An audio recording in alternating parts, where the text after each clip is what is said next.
আমার এই মাথার চুলের মধ্যে মুবারক হাত লাগিয়ে বিশ্বনবী নিজে আমাকে আজানের প্রতিটা বাক্য শিক্ষা দিয়েছেন। বিশ্বনবীর মোবারক হাত, পবিত্র হাত আমার মাথার চুলের যেই জায়গায় লেগেছে, আমি চাই ওই চুলগুলা নিয়ে আমি আমার কবরের ভিতরে যাব। বিশ্বনবী যখন সাইয়েদনা আবু মাহজুরা রাদিয়াল্লাহু তাআলা আনহুকে আযান শিখাচ্ছিলেন, বলেন তো বিশ্বনবীর হাতটা কোথায় ছিল? আবু মাহজুরার মাথার সামনে, এই চুলের উপরে ছিল।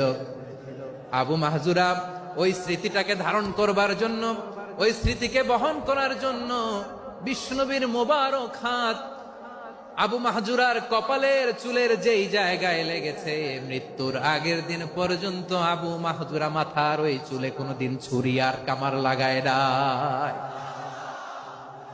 সেখানে কেচি লাগায় নাই, চুলের মধ্যে খুর লাগায় নাই। আবু মাহজুরা ডান দিকের চুল কাটতো, বাম দিকের চুল কাটতো, পেছনের চুল কাটতো, সামনের চুল কাটতো না।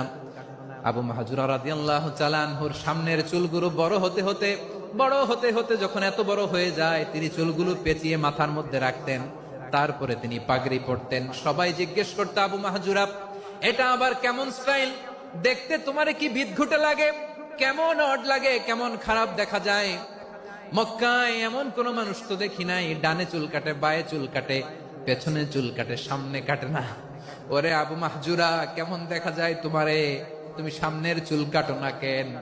আবু মাহজুরা বলে, আমি হাঁটু গেড়ে পেয়ারা নবীর সামনে বসেছিলাম, আমার এই মাথার চুলের মধ্যে মুবারক হাত লাগিয়ে বিশ্বনবী নিজে আমাকে আজানের প্রতিটা বাক্য শিক্ষা দিয়েছেন।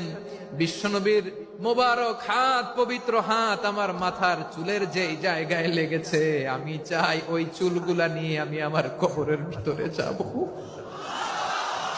সাইয়েদনা আবু মাহজুরা রাদিয়াল্লাহু তাআলা আনহু ইন্তেকালের আগের পর্যন্ত মাথার সামনের চুলগুলা কাটে নাই। মাথার সামনের চুল তিনি কাটেন নাই। সুবহানাল্লাহ বিহামদি। কেমন ভালোবাসতেন বিশ্বনবী সাহাবীদেরকে, সাহাবারা কেমন ভালোবাসতেন বিশ্বনবীকে। সামনের চুলগুলো বড় হতে হতে এত বড় ছিল, পেঁচিয়ে রেখে পাগড়ি পরতেন, কাটতেন না। নবীর হাত লেগেছিল, সুবহানাল্লাহ পড়েন।